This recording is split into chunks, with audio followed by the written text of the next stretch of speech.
Hi friends, ಎಲ್ಲರಿಗೂ ನಮಸ್ತೆ. ಗೌರಿ ಹಬ್ಬದಲ್ಲಿ ನಮ್ಮ ಮನೇಲಿ ಯಾವ ರೀತಿ ಕಡಲೆಬೇಳೆ ಒಬ್ಬಟ್ಟನ್ನ ಮಾಡ್ತೀವಿ ಅಂತ ನಿಮಗೆ ಈ ವಿಡಿಯೋದಲ್ಲಿ ಡೀಟೇಲಾಗಿ ಹೇಳ್ತೀನಿ. ಮೊದಲಿಗೆ ನೋಡಿ, ಒಂದು ಪ್ಯಾಕೆಟು ಅರ್ಧ kg ಕಡಲೆಬೇಳೆನ ತಗೊಳ್ಳಿ. ಒಂದು ಕುಕ್ಕರ್ಗೆ ಹಾಕಿ 2 ವಿಷಲ್ನ ಕೂಗಿಸ್ಕೋಬೇಕು. ನೋಡಿ, ಇದೇ ಅಳತೆಯಲ್ಲಿ ತಗೊಳ್ಳಿ.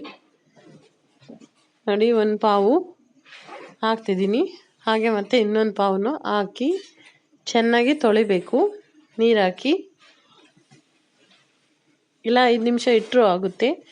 2 ವಿಷಲ್ ಕೂಗಿಸ್ಕೊಳ್ರಿ. ಮತ್ತು ಪಕ್ಕದಲ್ಲಿ ಒಂದು ಬಾಣಲಿ ತಗೊಂಡು ಮೈದಾ ಹಿಟ್ಟು ಹಾಕ್ಕೊಳ್ಳಿ.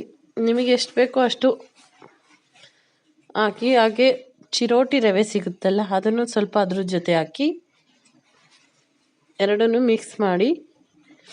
ಮತ್ತು ಚಿಟಿಕೆ ಉಪ್ಪು ಹಾಕಿ, ಹಾಗೆ ಅರಿಶಿನ ಹಾಕಿ. ಅರಿಶಿನ ಹಾಕಿದರೆ ಒಬ್ಬಟ್ಟು ಕಲರ್ ಚೆನ್ನಾಗಿ ಬರುತ್ತೆ. ಹಾಕಿ ಎಲ್ಲ ಚೆನ್ನಾಗಿ ಮಿಕ್ಸ್ ಮಾಡಿ ಕಲಸಿಡಬೇಕು. ಕಣಕನ ನೋಡಿ ಈ ಥರ ಕಲಸಿ ನೆನೆಯೋದಕ್ಕಿಡಬೇಕು. ಮತ್ತು ಬೇಳೆಗೆ ಹಾಕೋಕ್ಕೆ ಬೆಲ್ಲನ ತಗೊಂಡು ಪುಡಿ ಮಾಡಿ. ನೋಡಿ, ಬೇಳೆ ಬೆಂದಿದೆ. ಅದಕ್ಕೆ ಕಾಯಿ, ಬೆಲ್ಲ, ಏಲಕ್ಕಿ ಕಾಯಿ ಎಲ್ಲ ಹಾಕಿ ಚೆನ್ನಾಗಿ ಕುದಿಸ್ಬೇಕು. ನೋಡಿ, ಪಕ್ಕದಲ್ಲಿ ಸಾಂಬಾರು ಸಹ ರೆಡಿಯಾಗಿದೆ. ನೋಡಿ, ಸಾಂಬಾರು ತೋರಿಸ್ತಾ ಇದ್ದೀನಿ. ನೋಡಿ, ಬೇಳೆ ಬೆಂದಿದೆ, ಎಲ್ಲ ಆಗಿದೆ. ರುಬ್ಬಿ ಮಿಕ್ಸಿಲಿ ಇಟ್ಕೊಂಡಿದ್ದೀನಿ. ಈಗ ಉಂಡೆ ಮಾಡ್ಕೊತಾ ಇದ್ದೀನಿ. ಇದನ್ನು ಆಗಲೇ ತೋರಿಸಿದ್ನಲ್ಲ ಕಣಕ, ಅದು ಸಹ ನೋಡಿ ಈ ಥರ ಹದವಾಗಿ ನೆಂದಿರಬೇಕು. ಈ ಥರ ಕಟ್ಟಾದರೆ ತುಂಬ ಚೆನ್ನಾಗಿ ಬರುತ್ತೆ ಒಬ್ಬಟ್ಟು.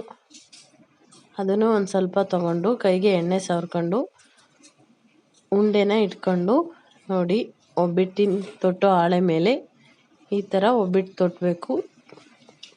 ಎಷ್ಟು ತೆಳ್ಳಗೆ ಬೇಕಾದ್ರೂ ತೊಟ್ಕೋಬೋದು. ಒಬ್ಬಟ್ಟು ತುಂಬ ಚೆನ್ನಾಗಿ ಬರುತ್ತೆ.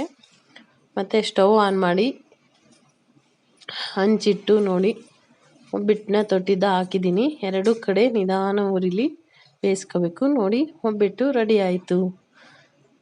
ನೀವು ಸಹ ನಿಮ್ಮ ಮನೇಲಿ ಗೌರಿ ಹಬ್ಬಕ್ಕೆ ದಿಢೀರ್ ಒಬ್ಬಟ್ಟನ್ನ ಮಾಡ್ಕೊಳ್ಳಿ. Thank you for watching video.